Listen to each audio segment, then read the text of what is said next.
The record session has started. All right, so good morning, ladies and gentlemen. You're welcome to Data Awareness Conference. It's the first of the type having data awareness. We've been having series of tech conferences for MSME, and this is specifically for MSME to know what is going on in the digital world, the tools available, the platforms available, the policies available. And like we said at the beginning of the year, we know that year 2023, and you can see it playing out, we're going to have more of implementation of policies, and we're going to have more of collaboration. And like I explained when I was talking about the prophecy around the year 2023, I told us that professional bodies, private organizations, government all over the world will begin to consider policies that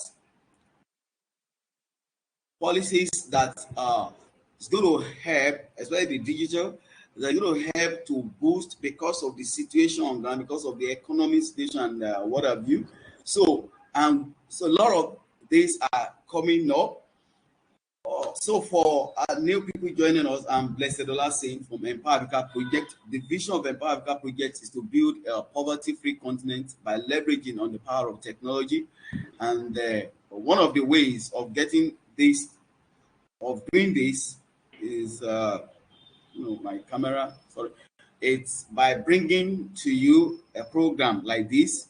We have other empowerment program, and today it's MSME Digital Awareness Conference, and we'll be looking at a special focus, a special topic, which is around the policy that has to do with the Startup Act. So when so many Nigerians, relating with so many Nigerians, when they hear the Startup Act, there is this perspective that probably is basically for every business startups, and which has created even when you be in some BMO's meeting, the discussion, many of the BMO's meeting are not getting discussions right. The BMOs are business management organizations, the MSME organizations. I discovered that many associations are not getting it right because of the perspective that, the startup is for us. So today, we will be extensively, it was the bill was signed last year by the president in October. So we're looking at the different phases to it today. One, we need to understand what is this bill all about, and then two, how do the MSME, one way we will know the bill, then we will look at the preparation of those who are the accelerator, the incubators, what is the engagement, and we look at other angles to consider, and we will see the startups that we have in Nigeria already and what's our response, and then we will consider how do MSMEs can really take advantage of the startup bill. So we have our first speaker, and we have the three speakers in the house to be taking their time to talk to us. And the first round, we're going to have having like 10-15 minutes each.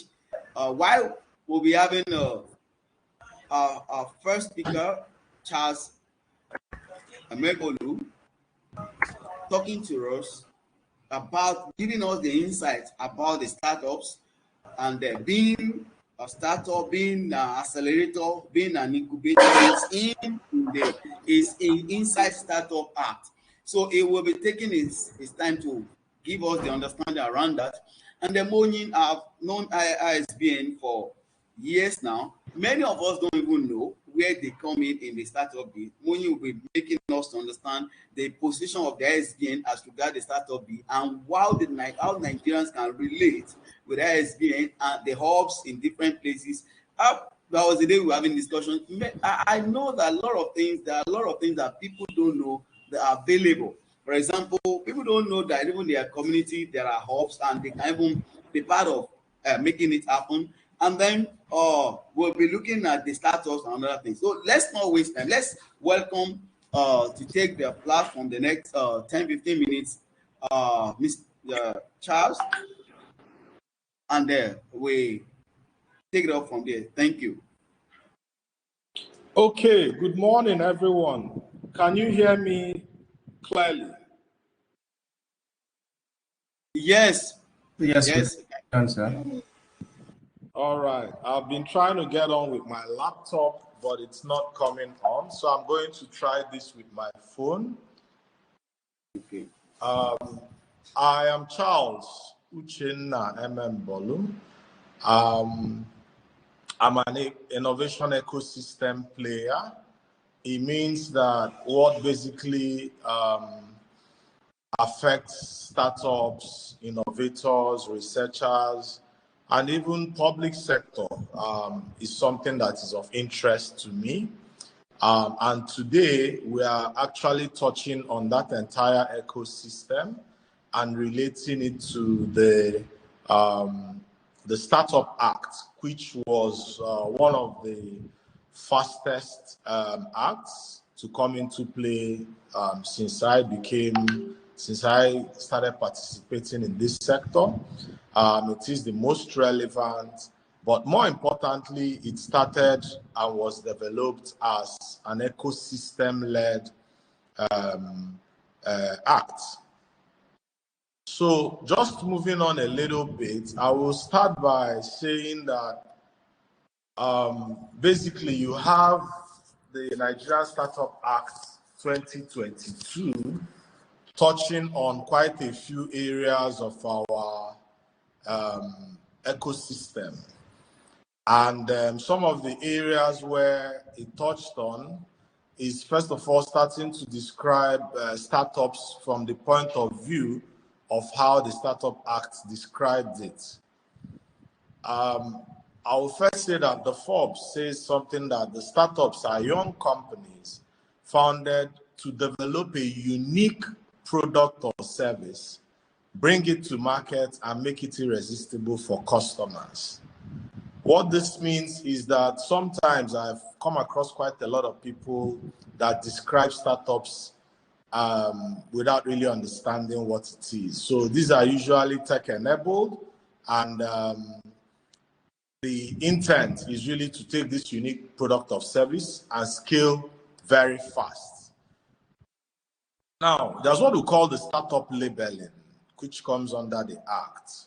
And it's basically saying that for a startup to be labeled a startup, it's not just by your definition in your company or your house, but you need to be registered under CAC, and you need to not have been in business for up to 10 years. And you also need to have as objects, for those of you who have registered companies, as objects to show that you are into innovation, development, production, improvement, and commercialization of digital technologies and or processes, right? And it is expected also that you are a holder of some repository of knowledge that supports that product or process of some digital technology or registered software. So what I'm saying is that the Act identifies how you get labeled before you can benefit from a lot of the things that the Act seeks to achieve. And then one of the co-founders must be a Nigerian. I think I would then say that some of the things that the Act is meant to then achieve, should you have qualified, will be to enable the country harness its digital economic potentials. We do have a lot of it. Periodically, we would hear some of the investments or the big moves by some of the big companies. I mean, we have a company under 6 years or so moving into as many countries and being categorized as more capitalized than most of the big banks that we have. In that, I'm talking about Flutterwave, for instance. the business is built on the digital economy principle, and the potential is largely untapped, despite some of the success stories we've had. And then the Startup Act also seeks to enable ease of doing business. So it has a lot of things that speak to even how taxes happen, how taxes can be deferred for startup labeled companies, how those companies can have ease of access to funding, investments, and how even provides for venture funds to be more at home investing in startups like this. It's, like I mentioned earlier, as an executive initiative, but it's a co-created act. This means that the initiative has the buy-in of the users and the ecosystem.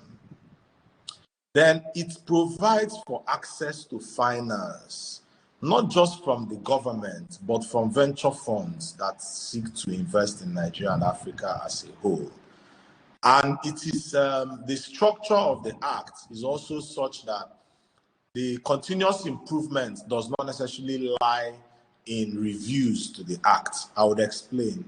The way they created like the Presidential Advisory Council headed by the President of Nigeria itself and by identified key stakeholders and by the Secretariat being in NIDA enables the ecosystem to present improvement opportunities that will be approved and ratified at the Presidential, at this Advisory Council, to the point that it also becomes law without having to go through the whole chain of National Assembly and the rest.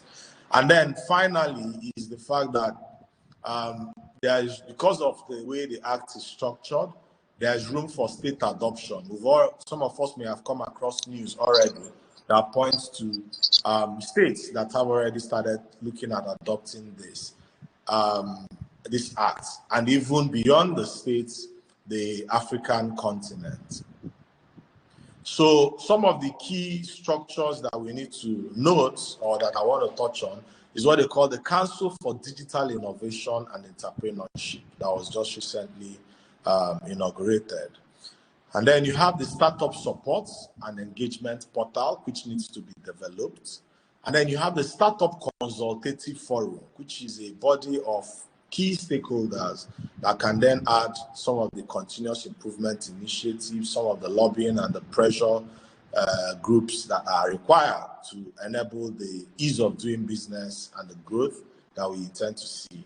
And I earlier on talked about the startup labeling and the essential nature of that, and being able to note that if you're a startup or an intending startup, that you build to deliver. Then the other thing I want to talk about as a structure that is built into the act is the training, capacity building and development. We all know about the tech talent shortages. It is actually an impediment to building ventures, because if you don't find the right talent, it becomes very difficult to build to full capacity. Then you also have the Startup Investment Seed Fund, which is meant to be developed under this structure of the act. And this is to provide label startups with finance, provide early stage finance for recommended labeled startups, and to also provide relief to technology labs, accelerators, incubators, and hubs, which maybe Moi may be speaking on later or touching on later today as it affects innovation hubs and incubators, accelerators. Then I mentioned earlier the tax and fiscal incentives that make it easier, and of course the Secretariat, which is NIDA. Some key incentives. What are really the incentives? I will touch on them as it affects the three different categories. For the startups, is the tax relief and the fact that labeled startups can be labeled as and giving pioneer status incentives, the PSI, under the NIPC, which is the Investment Promotion Council of Nigeria. And then they can also be granted export development funds. Some of us may have heard of the African Free Continental Trade Area, AFCFTA. Export expansion and adjustment grants, which is what will enable startups to basically export the products and services that they offer, and then earn this country some of the required foreign exchange and create the kind of jobs that we so much need. And then, of course, credit guarantee schemes that are seriously relevant in enabling startups to grow. Then what are the incentives for investors? So the Startup Act provides for investors to get tax credits of up to 30%. Capital gains tax waivers on proceeds from labeled startups. So if you're a labeled startup, I'm an investor, I invest in you, I can get a tax credit of up to 30%. And if I make capital gains on that investment, it can be waived if I do the right thing under this act. And it can also support listing. You know, for many of us, we see exits as only sales or mergers and acquisitions. There are also exits that can happen through the stock exchange. Then for foreign service providers, there's a 5% withholding on income derived from serving startups. So they're encouraged to provide provide startup support and the services that they offer. Then I would round up here. I don't know how much time I have, but I'll round up here by saying, please do read and understand the Nigerian Startup Act. Do participate in your own capacity in its implementation. It is important that the policy advocacy that led us to where we are, all through to the point where the act was signed up, should not cease, and we should sustain it. It is also good that we continue to educate ourselves and to improve upon the work that is being done in this ecosystem and aligning it to how the act can enable us. We also need to collaborate a lot more, not just within the country or within key stakeholders or vertical alignments within these different sectors that we may play in, but also across the African continent. A lot of interactions happen between here and Europe, between here and North America, but it needs to also happen between here and certain African markets. Then you need to volunteer and have a social conscience to present your knowledge or your understanding to improve the ecosystem at large. And then you need to align your engagements to your objectives and the overall objectives and targets of the organizations that are affected or impacted by the innovation ecosystem or the Startup Act, which could include the incubators, the accelerators, the training organizations, government, the academia, and the investor community, and so on and so forth. And then please do follow your course. Thank you very much, and I'll be happy to take any questions after this. Okay, so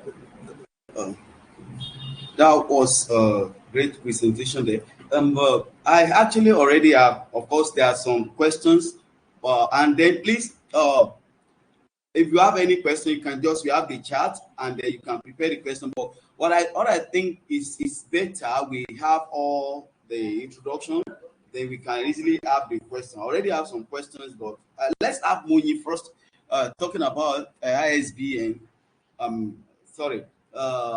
We know that there are hubs in Lagos, but how about places outside Lagos? Like, and then basically, one we need to know the involvement, the engagement with as regard the heart, and then the engagement and the response outside Lagos with other hubs nationwide. So let's have you.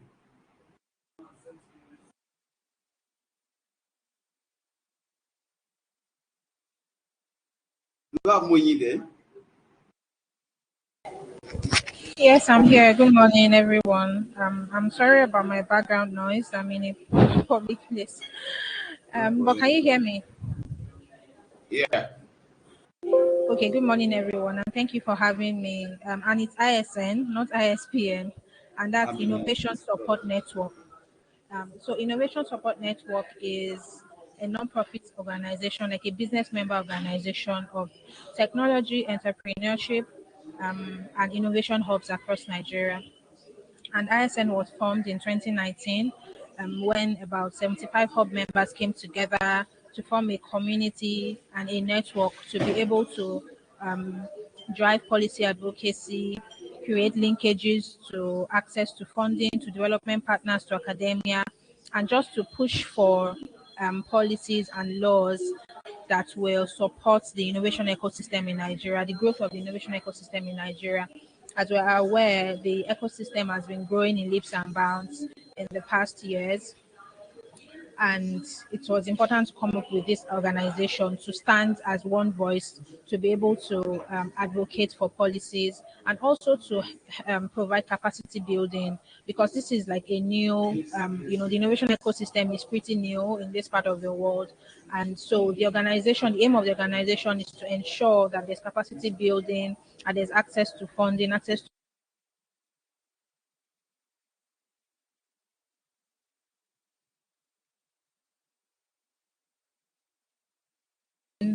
has grown to an organization of over 120 innovation hubs across 25 states in Nigeria.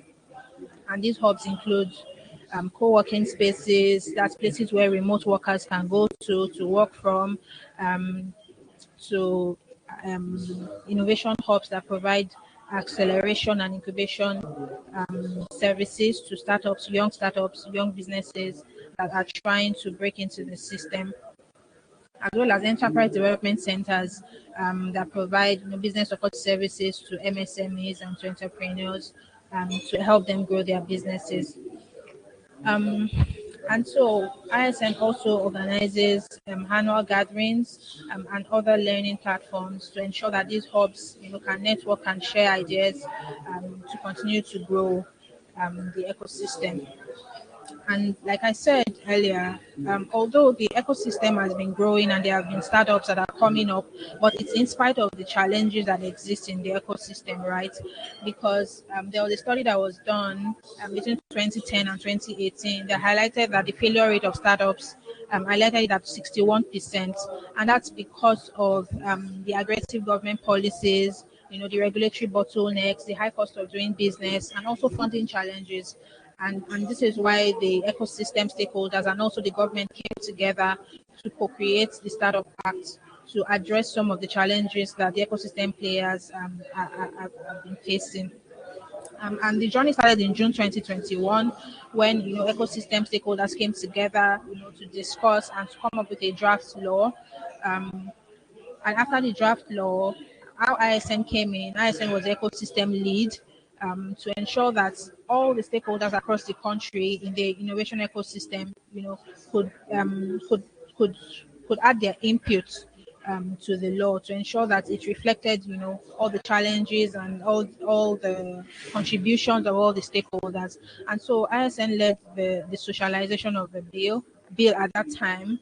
In August 2021, we coordinated town hall sessions across the 6 geopolitical zones in Nigeria to ensure that every stakeholder was involved. We invited stakeholders from the startup ecosystem, from government, from academia, to ensure that everybody's input, was included in the Startup Act.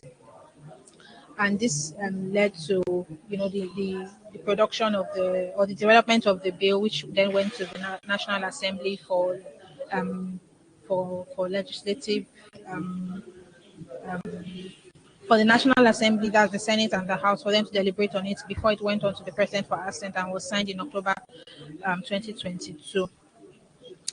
And to buttress the point that Charles made about the Startup Act, a lot of the things that the Startup Act addresses, in particular, is funding for startups, because a lot of startups need external funding, they need investment, and one of the things that the Startup Act addresses is to provide a startup investment seed fund, which will be domiciled in the Nigeria Sovereign Investment Authority, to ensure that early stage startups can get funding for them to develop their products without needing external investment. And so this is one of the important things in the Startup Act.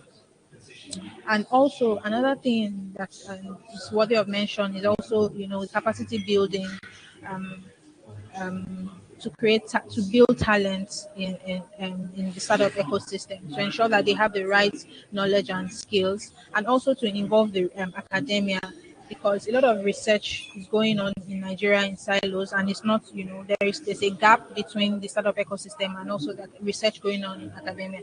And so the Startup Act also provides for this, to ensure that research and development is happening, and to build or bridge the gap between um, the innovation ecosystem and also the academia, and also to protect intellectual property, because a lot of these startups are developing products and services that are unique or that are novel, and so they need to protect their ideas. And so this is also something that the Startup Act provides for. And to compare and contrast how Startup Acts, can boost development of the ecosystem. Tunisia signed the Startup Act into law in 2018, and after signing it to law in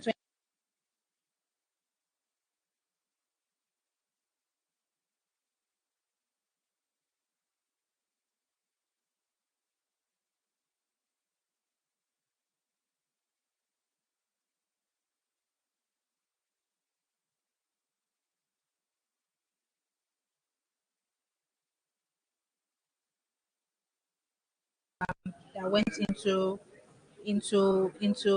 that applied for startup labeling in July 2022. So this just goes to show that when there is a regulatory framework, when there's a legal regulatory framework for the development of the ecosystem, it allows the ecosystem players to be able to develop their products and services, and also to come up with new ideas that will also contribute to the economy. As at September last year, there are over 400 startups in Nigeria, and these startups are contributing to the economy. They are employing people. They are creating jobs, and so we can see how important this Startup Act is to ensure that this ecosystem or this community continues to grow and contribute to the economy of Nigeria, and also to improve and to build on what young people are doing, how they are, solving problems in the country. And so this is just a summary of how ISN was able to co-create or to contribute to the co-creation of the Startup Act by socializing the bill across the ecosystem across Nigeria to ensure that everybody's contribution and everybody's input went into the development of the act. Oh, thank you so much. So, because I know you need, because of where you are, let's quickly ask your. Let me just ask some questions so that we can argue. Now, how not so far from the signing? Can we have the idea of the ISN, the record? Now, first for Lagos, where we have more ISN, and then across the nation, because like I said, so many people don't even know that there are where they can, join ISN in their own area, their community. So can we have so far what is the update? What has the response been towards the bill and the achievement so far, the level of implementation as regard the ISN in Lagos and nationwide? Thank you.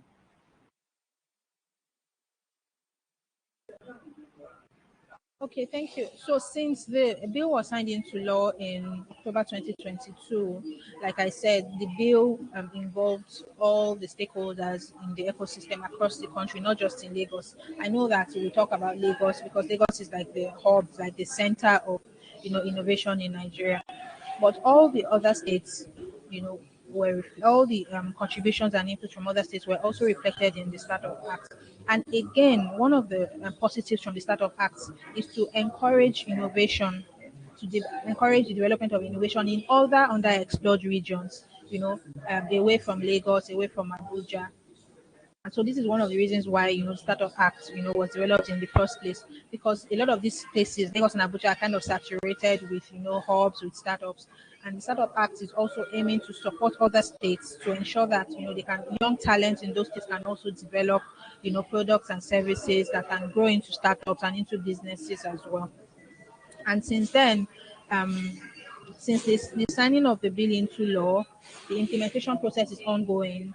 So NITDA, that's the Nigerian Information Technology Development Agency, is the secretariat for the council that is leading the implementation of this act. Sorry.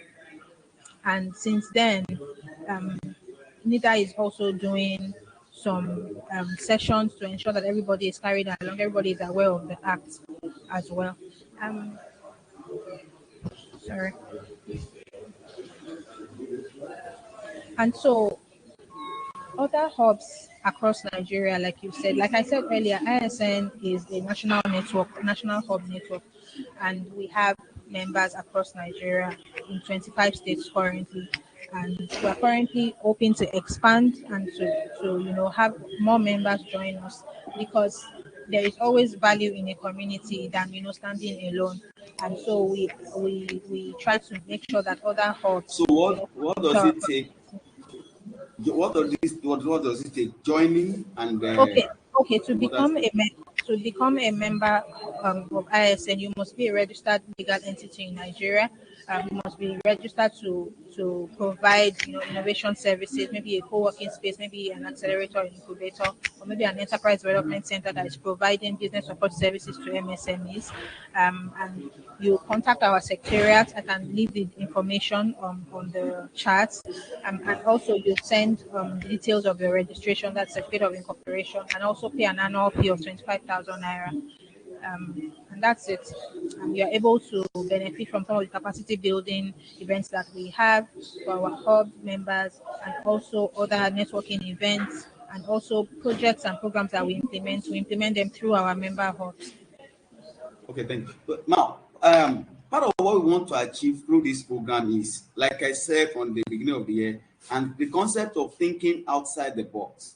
It's really so we're looking at, let's say, for businesses, for those in businesses that probably they want to scale, and not knowing much about the hub stuff. Is there any arrangement that, okay, I have the money, I want to set up an hub, but I don't really know much about this? Is there a plan of support, collaboration to make such happen? Because as it is, we should be thinking, when the process of thinking outside the box, we should be thinking of scaling. And it's one of the things we want to achieve with this forum is for MSME who don't really know much, but they want to go into other businesses. Is there what opportunity do we have there, and how can such happen? I don't even get the question.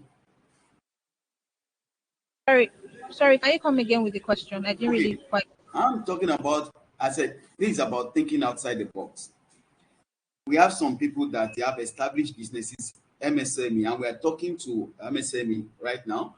And so I'm not asking of diversification or way of, okay, I think I have some money. I want to have an hub, but I don't know much about it. In ISN, is there any plan or program that can help such people to establish their hub with the help of ISN? Is there any arrangement like that? Because we really all need to think outside the box to achieve this together. So, like, if I'm in a state that there's no hub, and I'm thinking of, I want to be part of the hack, and I need to have an hub. I'm not a techie person. I'm representing someone now that perhaps has other business. So, is there opportunity for people like this, and how do they come in if there's opportunity?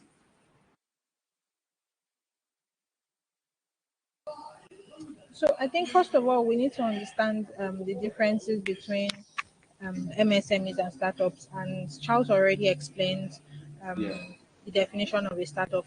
According to the Startup Act, a startup is a business that has not been in operation for up to 10 years, and that the activities that this business runs is related to the creation, innovation, and production and development of digital technology or innovative product or service. So I don't want us to mix it up from the start. MSMEs, they exist in different other fields or other sectors like agriculture, retail, manufacturing, and so on and so forth.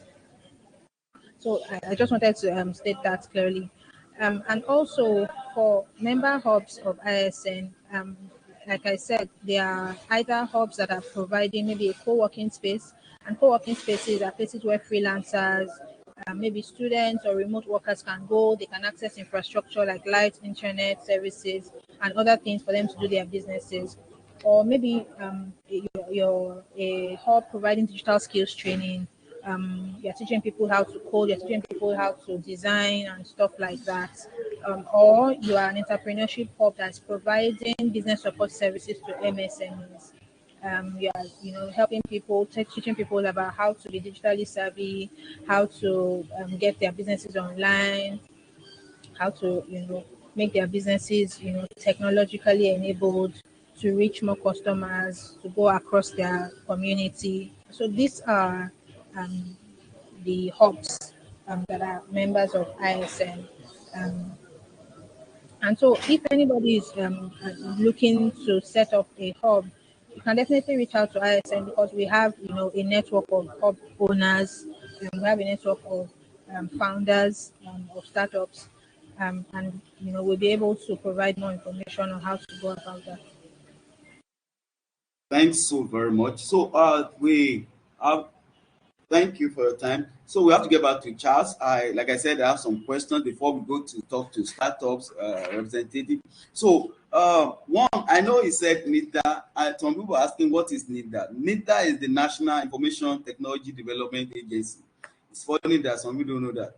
The National Information Technology Development Agency. So NIDA represents the government in all these tech projects that we are talking about. So Mr. Charles, so I have this when you talk about the free trade and then you talk about the tech talent shortages. So I want to ask in the bill and then even for the accelerators and incubators, what effort are we putting in place to get to the grassroots? Because what I've discovered in that is that for so many policies and bills, many of these are only stopped at the urban level.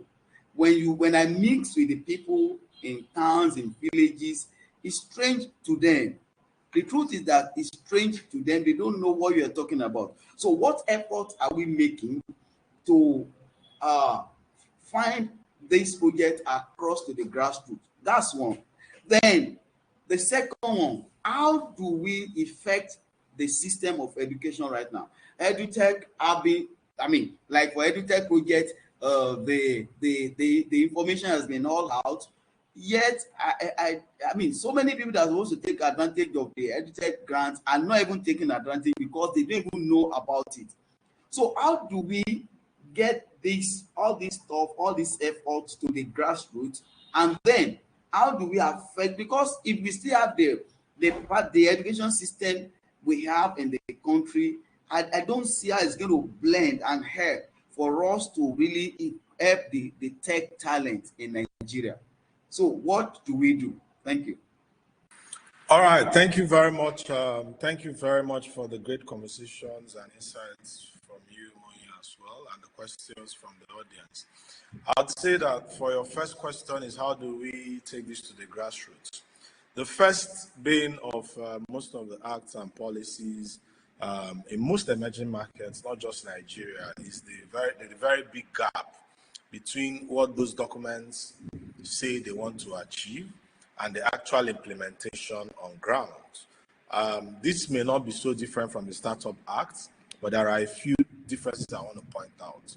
One of those differences is the fact that this is a co-created act, like Moyi clearly spelled out how even ISN played a key role in involving the hubs, having the regional meetups and interactions, and enabling people from not just in Lagos, Abuja, or Port Harcourt, or Kano, understand a bit about the fact that the act can enable them do what they are doing better.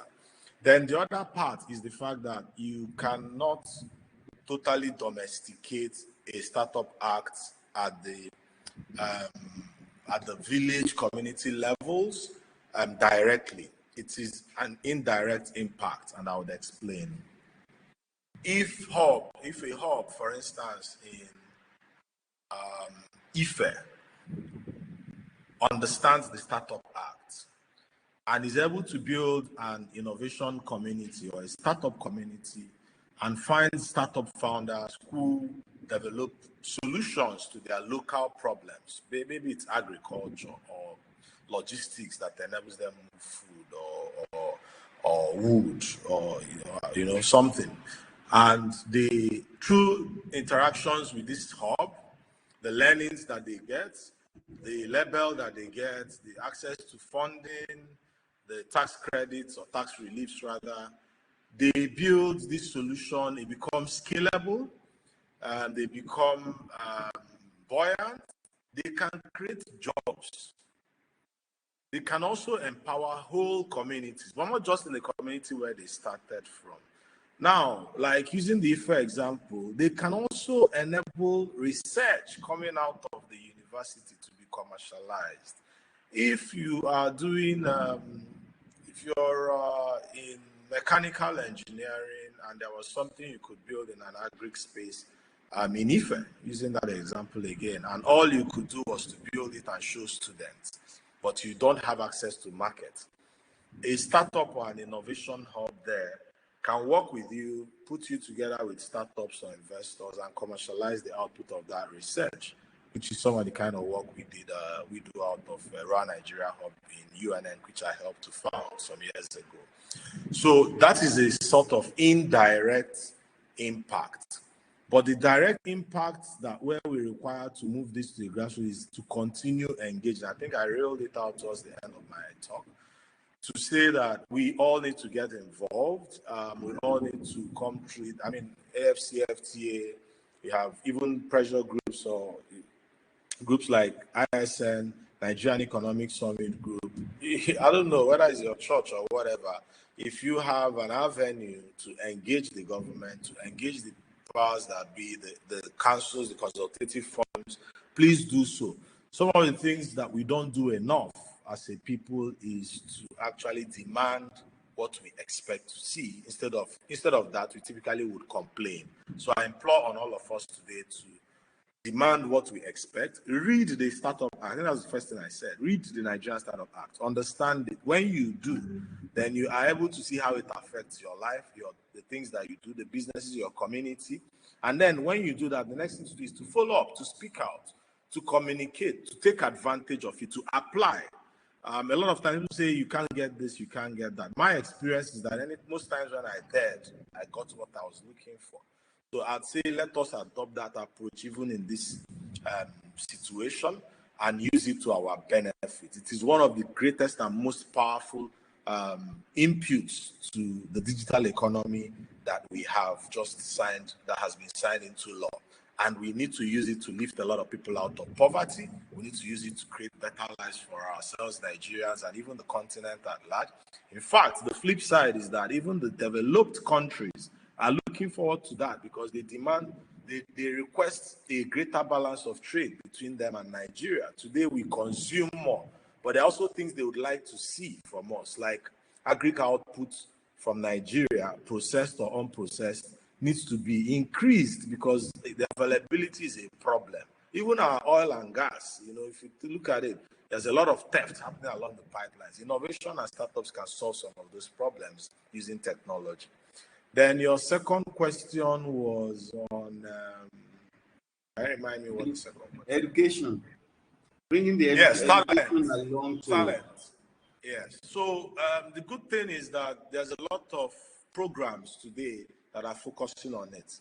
However, the attempt to solve that problem by programming, especially just by grants, is not sustainable. There's a book by a lady called Dambisa Moyo called, the book is called The Dead Aid.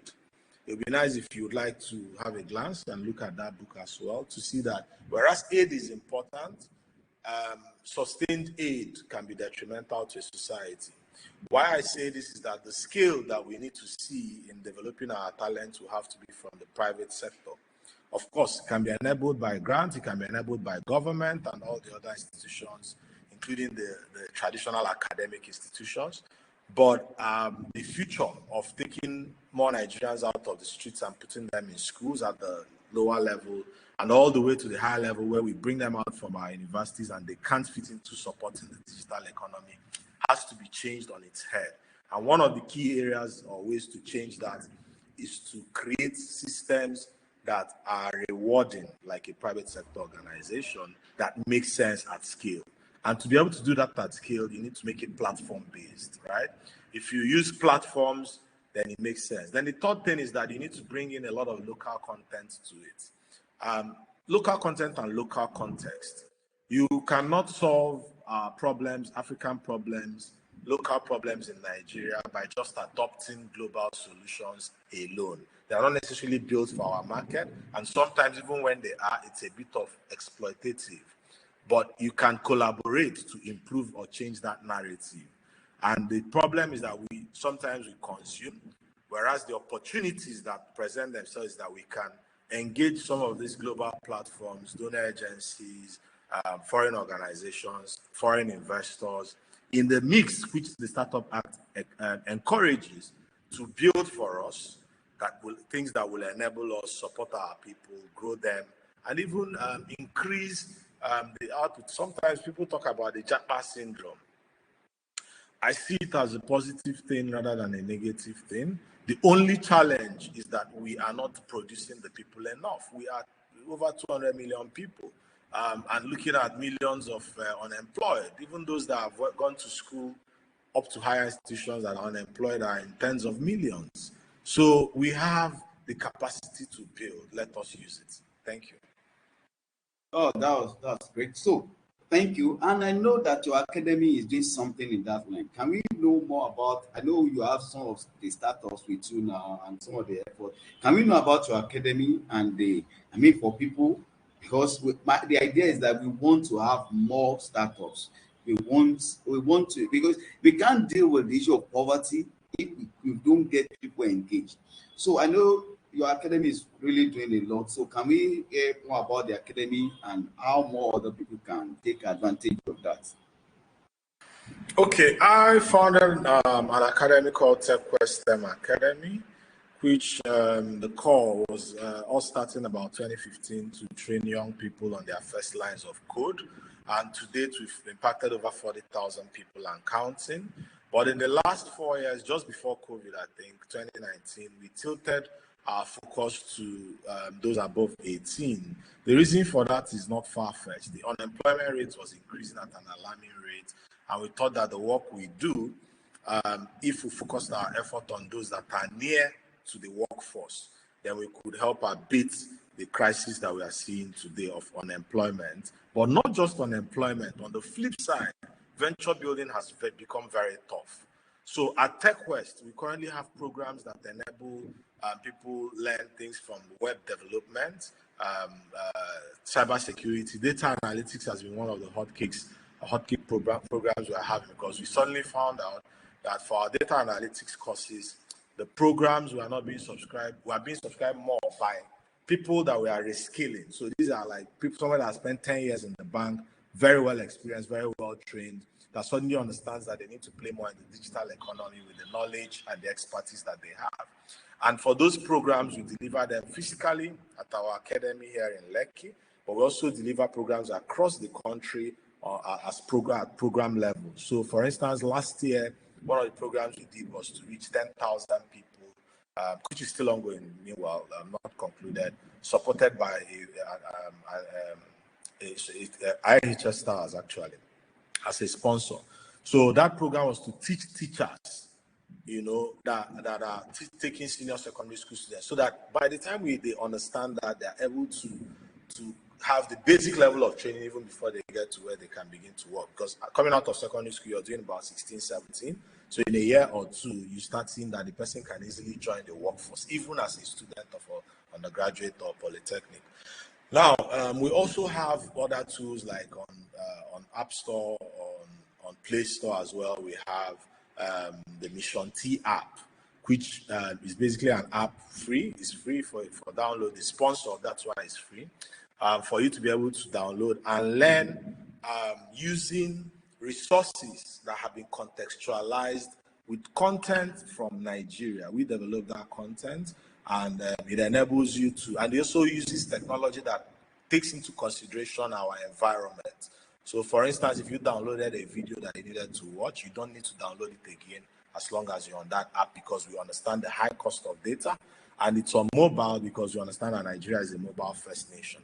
So these are some of the things that we do at TechQuest. Currently, we also have programs where we enable people to learn and pay later. So you come into the program, we assess your competence, your capability and suitability for these programs. And it's either you go through one of our financial partners to get funded, to go through your learning, or because we believe so much in the quality of the training that we offer and how it can enable you get the right kind of work or the work that you deserve, both locally and internationally. We do also offer what we call student loans, where you take these programs and then after the program, we help you to get set up, get employed, and then we can provide you with then you can begin to pay back after that. So these are some of the things that we offer. And then we also have people that want to pay outright. We have a lot of workers who come in and they just want to be brushed up. A lot of people that want to japa as well, who want to be able to work from home when they arrive their destinations, also come to us for us to enable them do that. And currently we have a program where we're actually looking to develop people who will sit back here in Nigeria and work for foreign organizations through some of the partners that we have acquired across Europe and America. Thank you.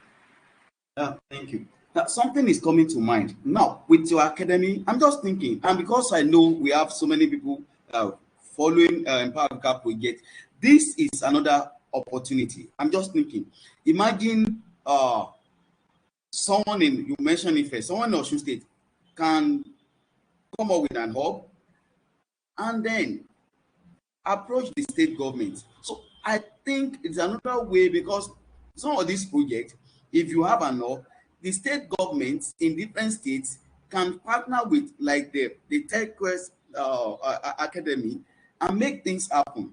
Or I'm just thinking, as you were looking at, okay, can't we have a kind of collaboration that there can be an hub, someone has solved the issue of an hub, we have academy, we have the institution bringing up the academy, then the government, that when at the state and the local level, who are closer to people, can come up the kind of maybe outright payment or support, subsidy, or what have you. What can you say about that? I think everything is welcome. My statistics tell me that we have well over 27 million people in Nigeria who can jump into the digital economy space immediately. So any idea is welcome. It's a drop in the ocean. Recently, we've spoken to almost 50 training organizations across Nigeria because we have a platform launch coming up next month called the Exude. And what we found out is that it is beyond wanting to train. There's also a capacity deficit in people really understanding what training to plug into or where and how to do so. So we will also be trying to close that gap even before they start complaining that they don't have money or they don't have time. They don't even know exactly what to do. So there's a huge gap all around, from the entire value chain of people that are graduating from school not having the basic skills to learn or to be able to contribute to the digital economy, all the way up to the training organizations who have excess capacity. It will interest you to know that we have what we call the CBT centers, where they write CBT centers where they write JAMB and stuff like that. And you find out that most of those computers are computing power that are lying fallow, sometimes as high as 50 to 70% of the year. Because once they write JAMB, they leave the computers and wait for the next CBT exams. So these are all the things that we are looking into to see how can we. So tomorrow, someone says, I don't have computer, that's why I can't learn this. So, but if you bring that all into an ecosystem, or the hubs too have vacant spaces, power and internet being provided, and people are not coming in there to use it. They sit at home and say, we don't always have power. But if you got in there, the training programs that are free, sometimes there are some that are paid and subsidized. There are seats for you to use and work, and all these things are not being utilized. And that's some of the work we're trying so hard to do at ISN, but there's a lot more work for everybody to do. Exactly. The TechQuest and all the other organizations. Thank you. Yeah, thanks so much. Thumb up for ISN. So now we're talking about startups. Connect.com is one of the indigenous platform.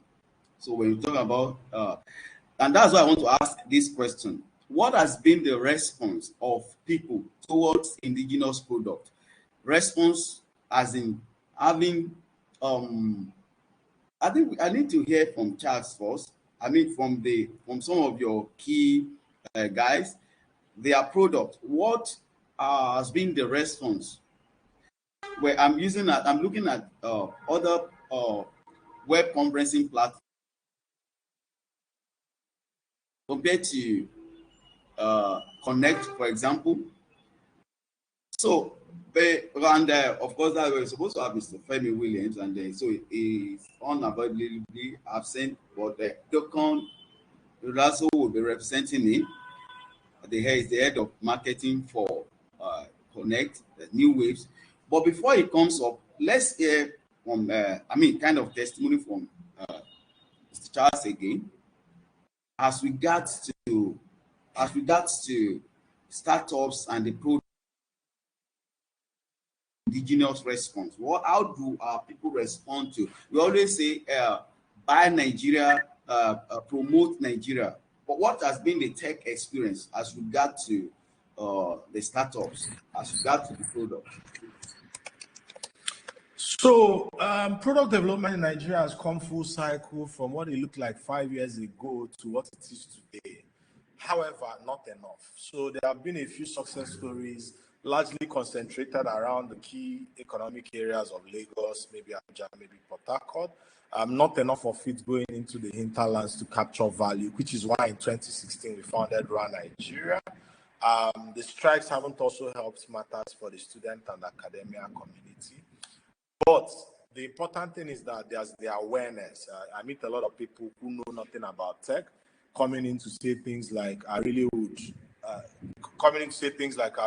like to go into tech. I really would like to participate in fintech and things like that. So the important thing to note is that the awareness is there. The government is beginning to do its part, but also the international community. Every day I meet one investor or the other looking to invest in startups in Nigeria.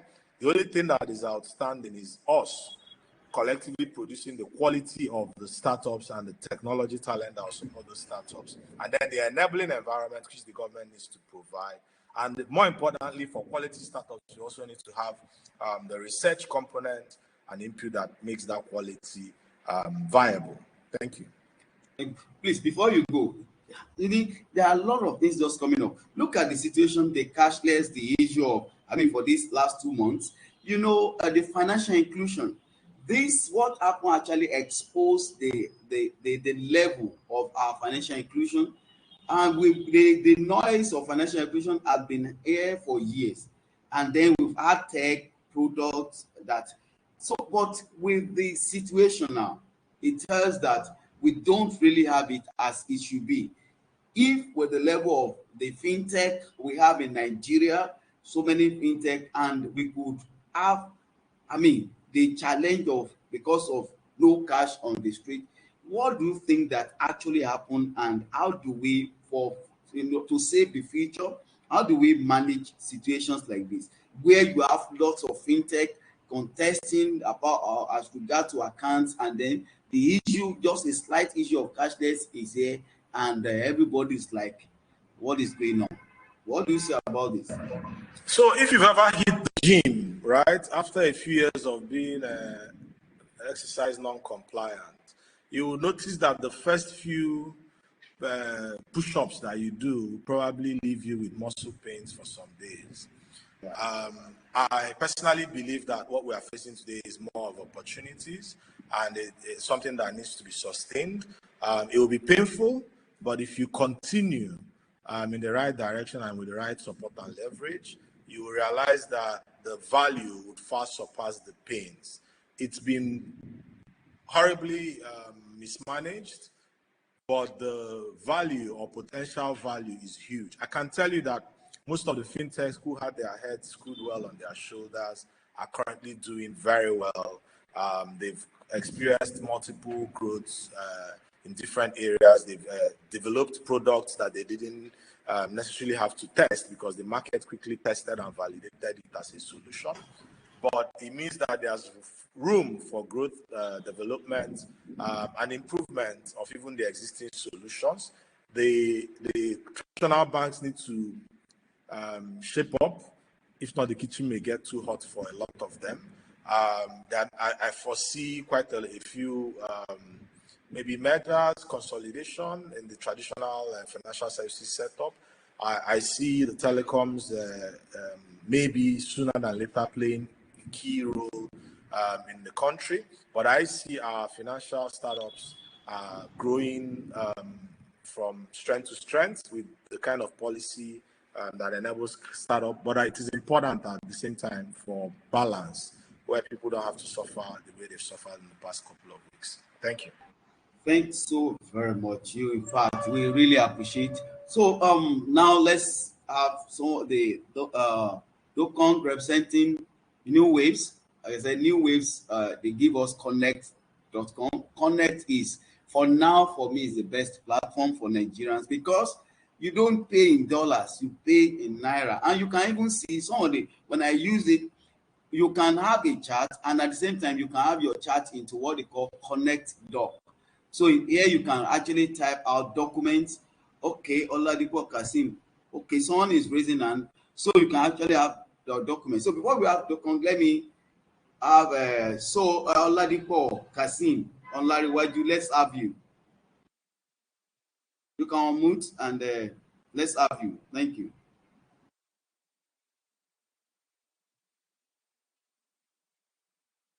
Oladipo Kasim Olariwaju.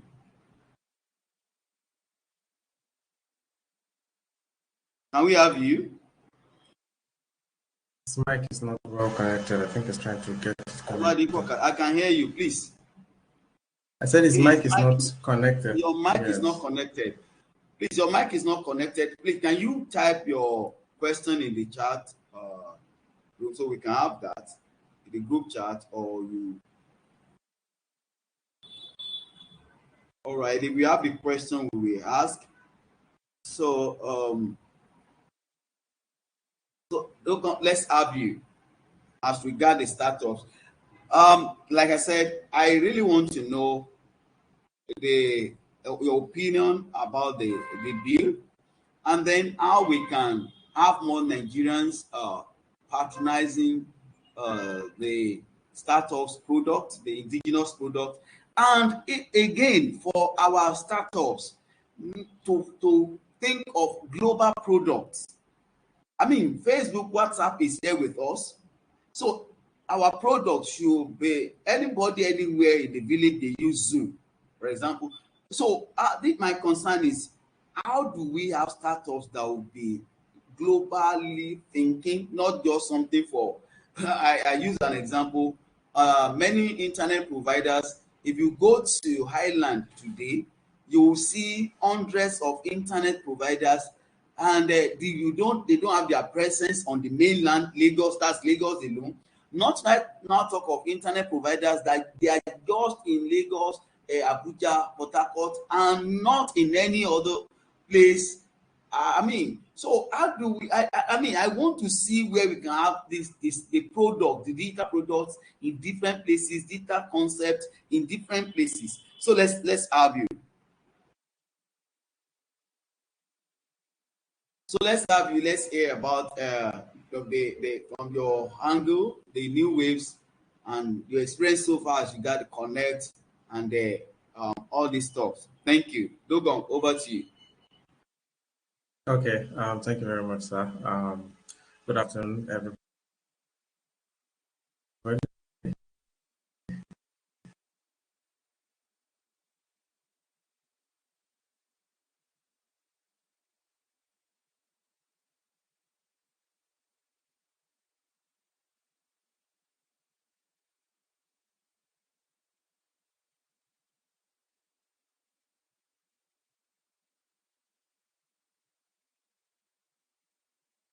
Waiting for you. Okay. Thank you very much. I want to confirm if you can all hear me.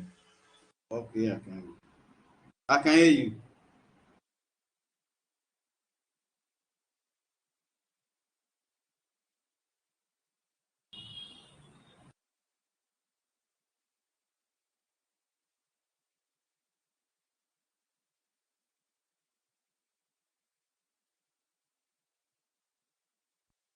So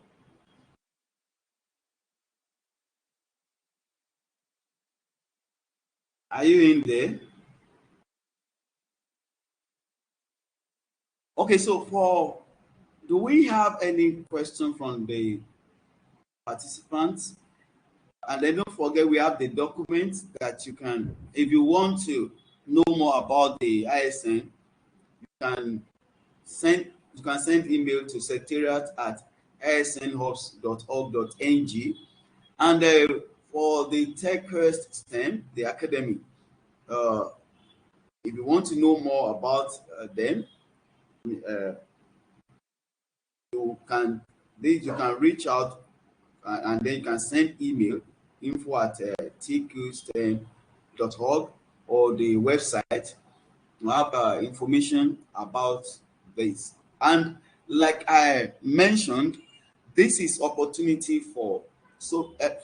I just want us to think outside the box. As an MSME, one thing is this: nobody is born with any talent or any knowledge, or like saying is born. It's not, nobody is born without something. And then don't necessarily have to be born with some of these things we are talking about. Now, if you can venture, you can go into this is a vacuum. There is a gap. We need people in the tech space. We need people to take tech to the grassroots. You can decide, you may not be able to create a product, a tech product, but you can be an incubator or an accelerator. An incubator, you can come up with an hub, set up a hub that, okay, the target is if you have any tech talent, you want to do this, or I mean, there are lots of things that we can do. You can even decide to have an academic hub where people who don't have access to remote opportunity can come to your hub, and they're able to partake of any of the programs and things like that. We have this, and I just want us to think around this opportunity. For now, the government, as regards the startup bill, the government is coming up with funds and the stuff, and then there are seed funds from international organizations to startups in Nigeria. But I want you to know that nothing stops an SME in Nigeria to become an accelerator. An SME in Nigeria can actually give out seed fund. We cannot always depend like Charles. We can't always depend on international aid. We can have some support. You can have some. I mean, I think to the extent of cooperatives can become accelerators. We can have. I mean, the startup hub can connect even with civil servants, and like making a kind of retirement plan. Civil servants can have cooperative come together, and the cooperative can finance startup projects. It becomes their retirement plan. We should begin to think outside the box. We should begin to think how we can make things happen. This actually for me is my face. Okay, so this for me, it's we don't have to wait like it's government doing this, government we have to do this, government, and then something must come from over.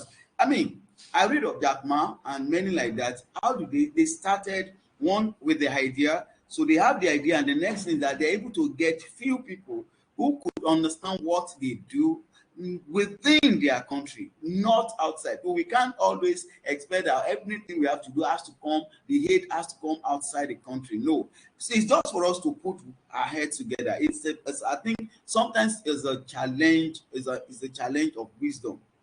And now I feel at the state and the federal level, we should begin to consider that how about having the civil servants, you have your cooperatives, then it can become an idea that, okay, we can set up an hub, we can begin to invest, we can be saving as a retirement plan, and using this to build tech projects. Usually we don't have it, we are civil servants, we collect salary, but this will run and it will become our financial strength at retirement. How about that? Because I just think that there are a lot of things, there are different ways to things. And then as business people, you are not a civil servant. Business people can set up cooperative that our focus is to be part of. Our focus is to be part of the startup act. And the business people, you can, from a cooperative, you can begin to have that's when you set up a multi-purpose cooperative, you can begin to have some funds that, I mean, for the hubs and then for support of tech product. So when we begin to have this, you are creating channel of investments, channel of income for yourself as a channel of revenue, other alternatives.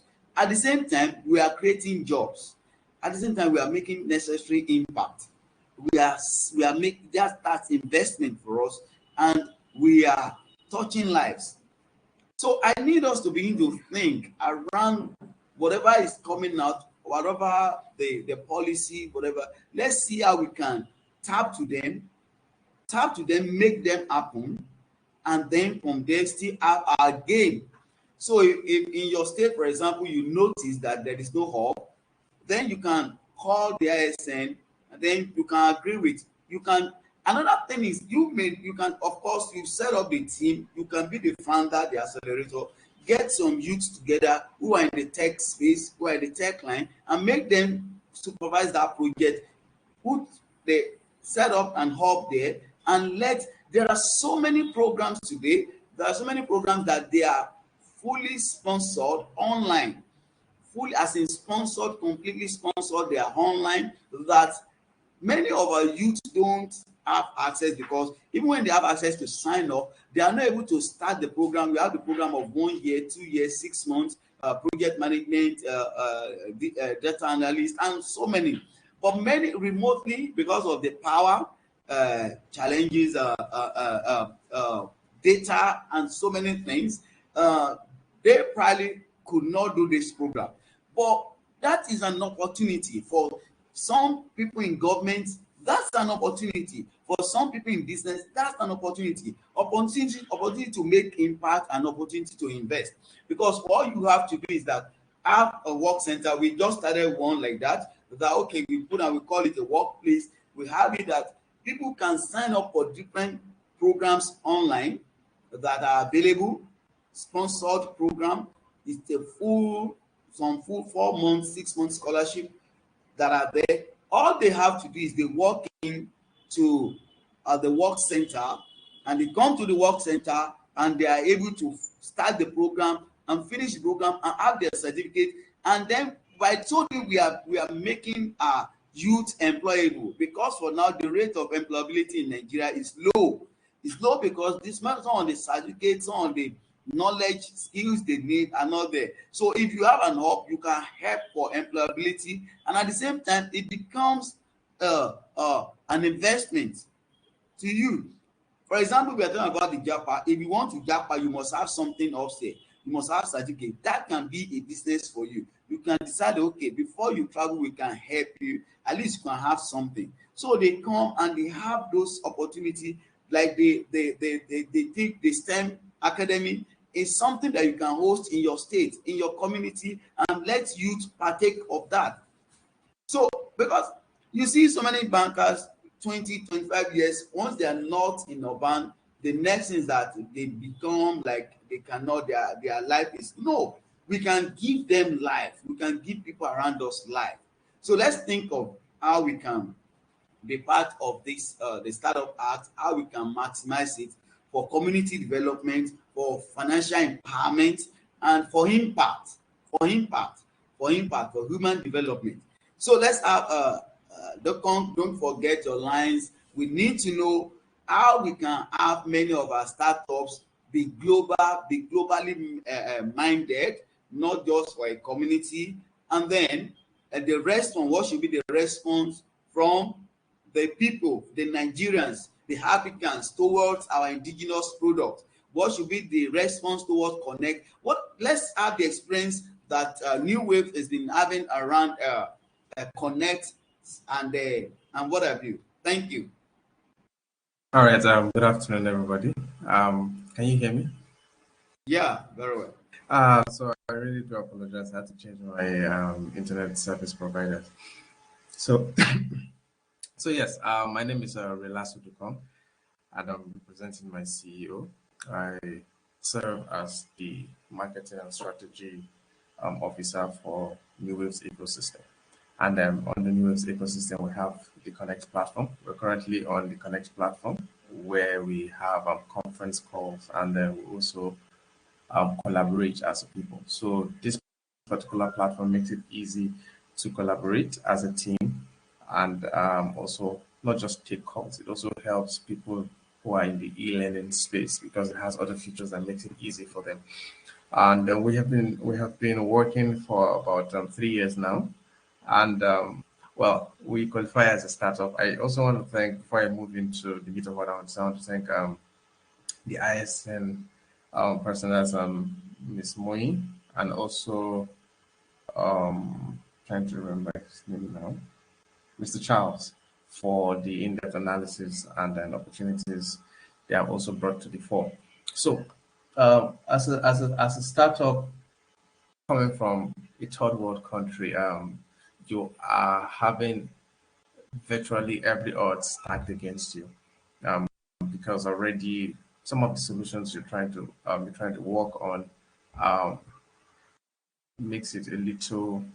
You're fighting with already established forces. You're fighting up against already established forces, and then you need to not just have your work cut out for you, but you also need to be super resilient. That's also one of the reasons why we have a lot of startups in Nigeria and also by extension out of Africa. Very, very resilient. Their ability to adapt fast, their ability to innovate almost on the spot because I mean regulations and other things. So our experience as a company building Connect and then trying to get it to scale globally and also to see how we can have our own supporters. I think uh, without mincing words and giving honor to whom honor is due, we also need to really appreciate the work that the team that came together to propose and work together on the Startup Act have done. We really need to appreciate them. We really appreciate them for the work they have done because this thing that has been done and had that eventually got the presidential assent is going to, in no small way, reduce the friction that a lot of startups have had over time. Having said that, adopting solutions from local startups, by local I mean startups from Nigeria, has still been a major issue. So, for instance, we reached out to a couple of federal government parastatals. I wouldn't name names. So we reached out to a couple of them and then we offered them solutions. Of course, Connect is able to do everything you can imagine a collaboration tool and a communication tool can do. And we offered this solution to them. And um, the challenge we have faced is that a lot of them are yet to understand um, the implication of mass adoption. So you have people at the head, at the topper echelon of these parastatals adopt this solution, adopt the Connect platform, but you have the people at the other branch offices struggling to adopt it simply because the mindset is, oh, it's a Nigerian company that did this. No, no, no, we want something that is from an American company. So when you mention people like them, say, zoom, zoom, zoom, zoom, zoom, zoom, and then they begin to. So it has been a difficulty in trying to um, get the people to trickle down and adopt this particular solution. One of the ways we can break that barrier or we can reduce that barrier is partnerships, collaboration, collaboration, collaboration. Conferences like this make it easy for you to get the word out, let people know your struggle. So, for instance, now we have the National Orientation Agency. Um, I believe that once the Startup Act begins to kick in full effect, we'll begin to have people like the National Orientation Agency begin to talk about how you can offer support to startups, how you can offer support to companies, how you can offer support to local businesses, because this is something similar to what nations like China did. Now, I'm not going to say what they did was either right or wrong, but they looked at themselves and they were like, "Oh, see, we want to be global. We want to be global players. We want to be very influential in what happens in the tech ecosystem. But hey, we have these big players that are already that are more like Goliaths against our indigenous products. So what do? They looked inwards. They looked at the economy. They were like, okay, fine. We have this number of people. This is the market. So what do? We're going to place certain embargoes and restrictions on certain businesses. And once they were able to do that, their local businesses rose to the occasion, they rose to the challenge because they had already been building, they had already been working, but it gave them the opportunity to spread their wings. And today you have the billion-dollar companies, you have the likes of WeChat, you have the likes of the Alibaba, the Alipay, and all of those things. And it has really, really helped those people, gave them confidence. And now, even when they leave that place, they have this allegiance that, okay, we need to support our own. That being said, Nigerian businesses also are encouraged to build, not just for Nigeria. So that's one of the things we did at Connect. So Connect is not just a Nigerian business that's trying to get people to use a Nigerian product because we want people to support it. No, we're building Connect as a global solution. And how do you build a global solution from, in quote, a local place? You simply look at a problem. You simply look at problems and see how a solution at scale can solve those problems. You don't just wake up and just pick some random solution and then slap a brand name on it or a logo and then you begin to push it out. So no, what you do is you look at this problem and then you begin to see how you can move it. One of the ways you can do that is, I think one of the things that should have been said is the categorization of startups. So for instance, you have fully tech startups. For instance, Connect is a fully tech startup. So we run end-to-end on technology, meaning that we do not have any physical touch point. So you can run, so you have Connect, you have Facebook, you have Twitter, you have Instagram. They are end-to-end technology companies. They do not have physical touch points. They do not necessarily need physical touch points to scale. Then you have tech-enabled businesses or tech-enabled startups. So you are talking about probably things like food tech startups. You're talking about things like probably even some hardware companies sometimes, some IoT businesses, some of them. So IoT is Internet of Things. So you have some IoT businesses. They are tech-enabled businesses because some of them property technology companies, some of them do have physical touch points because they deal with construction for some of them.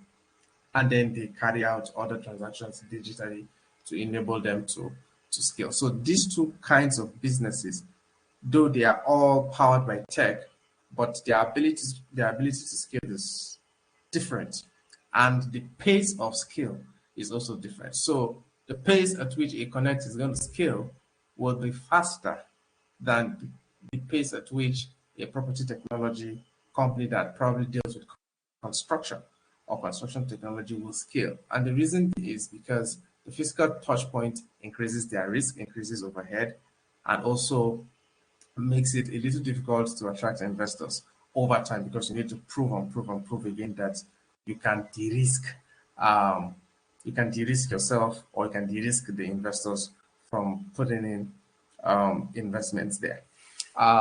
So the other thing we have experienced, aside from having the parastatals, is the fact that we have people who have some form of mindset. So I mean, I lead marketing and strategy, and I've been on like countless calls speaking with people and then talking to them about what Connect can do for them. And you notice that naturally a lot of people already have some form of mindset that is cast in stone. And we're really grateful to financial technology businesses for helping us to break some of that that narrative. But we also, as a communication company, will face that challenge in that when you speak to people that, hey, this platform has everything you need for communication as an individual and also for collaboration as an entire team. like entire companies can run on it. For instance, ISN can be on the Connect platform. You can do virtually everything you can imagine on this platform that we are right now. I mean, you can even have an e-cinema on this particular platform. We have tested it with a lot of people. It's something that we're also pushing as a feature. So you can watch movies. You can come together and watch movies on this particular platform. As I'm speaking to you, you just move to the menu button. There's a menu bar here. You click on it. You see share XML video, and you just get your link and you paste it there, and it passes it. You don't even have to upload the movie. You just need to get the link and pass it there, and everybody is able to watch it. Your videos are turned on, your mics are turned on, and all of those things. You don't get any platform that makes it this possible and very simple with this. Also giving you the low bandwidth. But people have had a form of limitation, thinking that any product from a company that's outside of Africa is superior. So you need to. So what we have been doing is we've been doing the extra hard work to prove to them that hey, you have a more superior product locally, built by local engineers here. By local engineers, I mean engineers in the country, not like they're local people. I mean locally in Nigeria, Nigerian engineers. One of our engineering leads is also on this call. Built by these people, adaptive to your local context. You don't even need to pay in dollars. All you need to do is to pay in your local currency. It has been enabled. It is way cheaper, and you have way more support. You have an entire support base always there 247 to give you that support. So this has been some of the challenges with adoption. And then one of the things we're saying, and when you're supporting companies, when local tech companies are asking for support, oftentimes people think it's just money. No, it's not just money you need. You understand? What you need first is the people to recognize the value of what you're offering before you start talking about money. Because I mean, even if you have $1 billion in support, all you'll be doing is you'll just be using that money to shove it down people's throats with regards to marketing and making a lot of noise about your product, but it will not drive adoption. But once you're able to have large support, so for instance, I'm looking forward to speaking with ISN. I'm looking forward to speak with TechQuest to see how we can help their entire network run on the Connect platform. Now imagine the entire ISN hubs running on the Connect platform. Imagine TechQuest and their community running on the Connect platform. What that does for us is it already gives us an edge. So when you're now speaking with people globally, naturally they see you as a tech leader, because I mean these people, these hubs, these communities are running and are being powered on your platform. So it makes it easy for you to even make negotiations as we're entering into some African markets and as we enter into some global markets, because they know that okay, these people already have this kind of support from where they're coming from. I think that's one of the things that has helped even people like Facebook and people like Google. I remember when Russia had started, that was in early 2021, when Russia was having the drums of war just before they eventually went into full-blown war with Ukraine.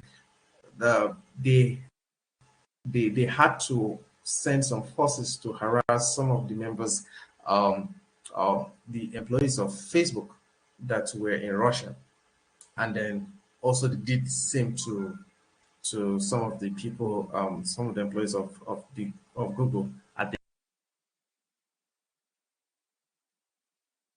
their office. And what happened was that these people, you do not have any right to do this to them, Why? Because these guys are representing us and they have built something formidable that is powering a lot of people. And so they had that cover. Why? Because it was just a random tech company. The government could have decided to just, hey, you know what? Everybody should mind the business. But no, the government came in. As the government came in, they had that support. And of course, everything that should have been lost was protected. And then eventually everything was sorted. So these are the supports we need. No, we're not just looking at support in monetary terms. Monetary support usually comes when you want to scale, when you want to probably get more hands, or you want to move into other countries. You're looking at your OPEX and probably a little of your CAPEX. But with regards to support, what we need is getting these products in the eyes and in the ears of a lot of people, getting them to see the endless possibilities, and also partnerships. So going forward, as I round up, we're looking. So one of the things we're looking to do with regards to mass adoption is we're looking at starting a secondary school pre-jam league.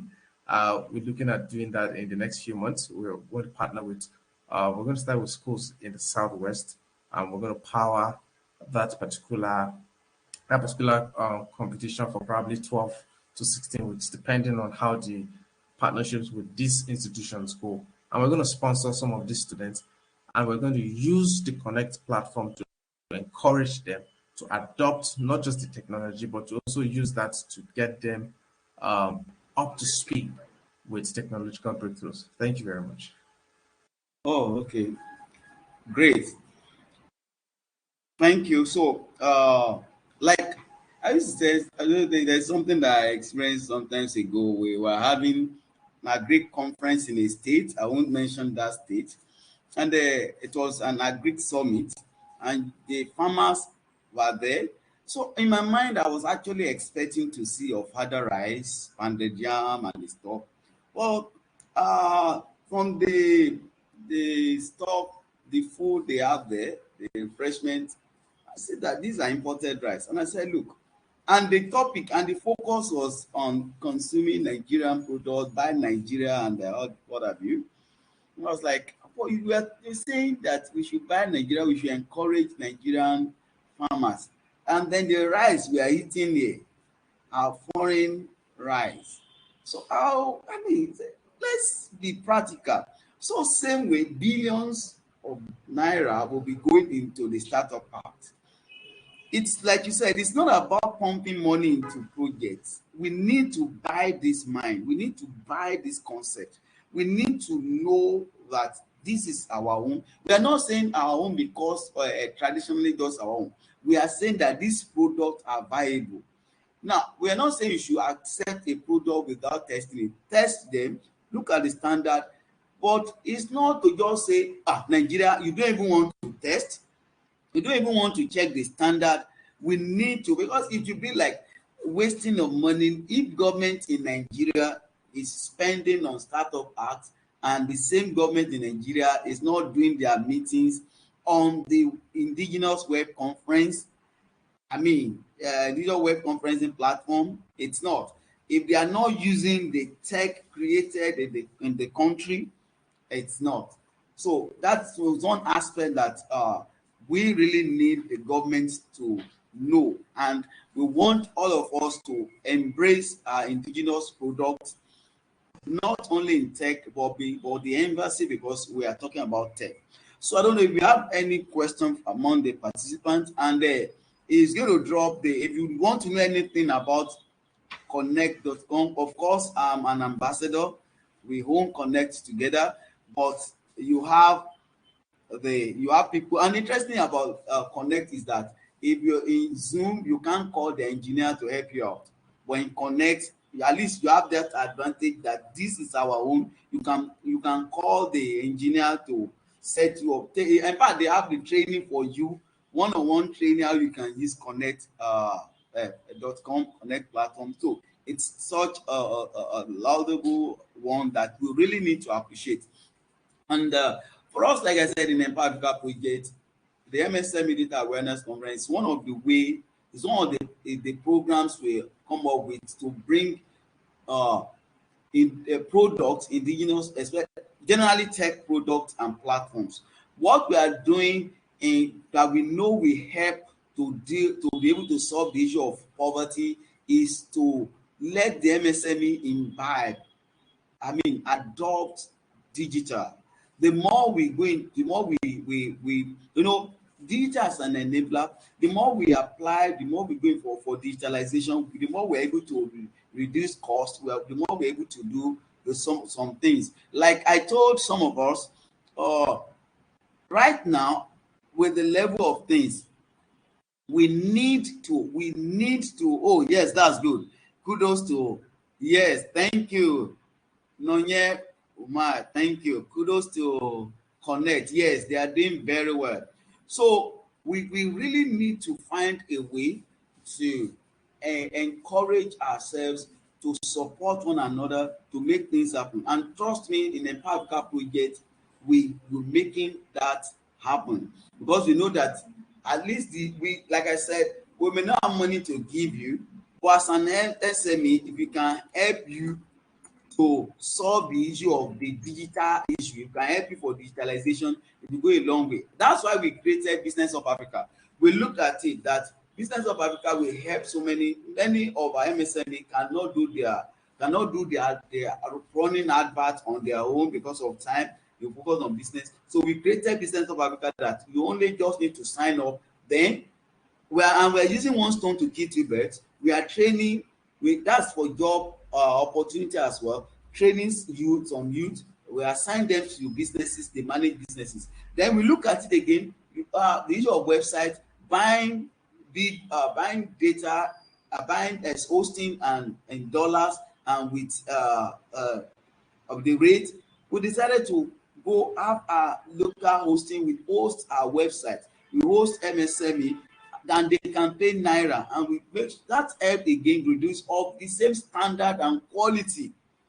So all of us should find a way to contribute to make this nation great, to make the continent great. And look at it, when he talked about China, now the alternative by closing other products, the alternative every country, all the alternative they always use is African markets. They close, they say America don't sell to us.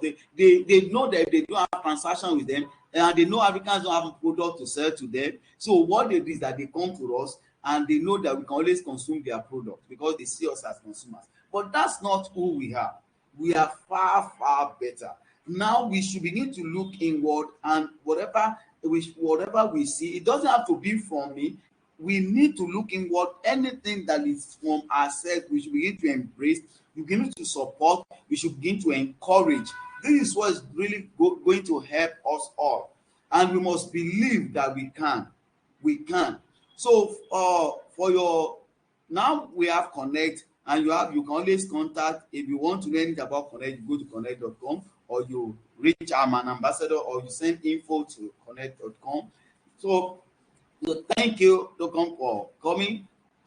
We appreciate. So if we have any question, please. Okay. Oh, thank you. Oh, great. Oh, great. Thank you, Nonye. That was great. That's a testimony. Thank you so much.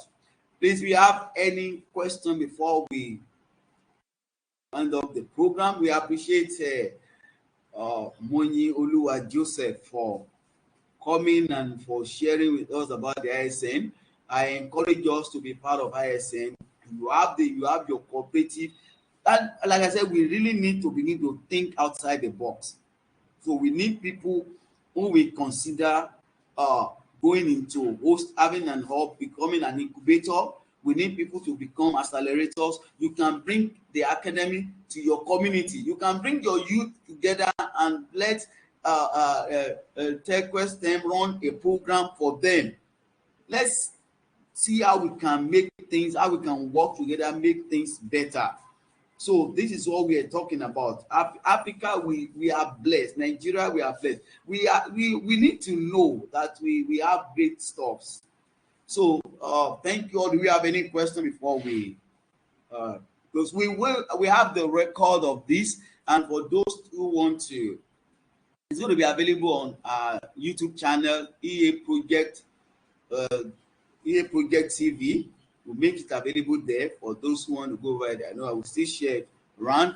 And in April, we are believing God for a mega project. In April, we'll be talking about the collaboration between the SDG goals and the MSME policy. It's going to be online, and it's going to be hybrid because we're going to have people participating online, and we target to have between 20 to 40 Connect centers nationwide. So if you have an hall, you can give for free, you can host, make available as a Connect center, you can reach out to me. So we target that all these median offices with all these median halls nationwide will be Connect centers. If you are running median office, you can participate or April program. We will have the details around it, and then we talk about those who are going to join us online. We're making everything available. We'll be looking at the opportunities in SDG goals. We'll be hearing of green finance now. So the opportunity in SDG goals and the MSMEs policy. This is another area. Anywhere you hear of policy and implementation, there are opportunities there for MSME. Trust me, there are opportunities there. So we need to wake up and make things happen. So if we don't have any question, I appreciate you all. Oh, thank you, Christopher. It's awesome. Thank you. It's encouraging the connect team to continue working on the look and feel. Yeah. Okay. Thank you, Christopher. Thank you. That's encouraging. Thank you. So we thank Charles for coming around, and trust me, I really enjoyed your session. Muni, thank you for coming. We just had brief discussion, and they agree to be part of it. So we bring the meeting close. The recording will be available on our YouTube channel, EA Project TV. Thank you all.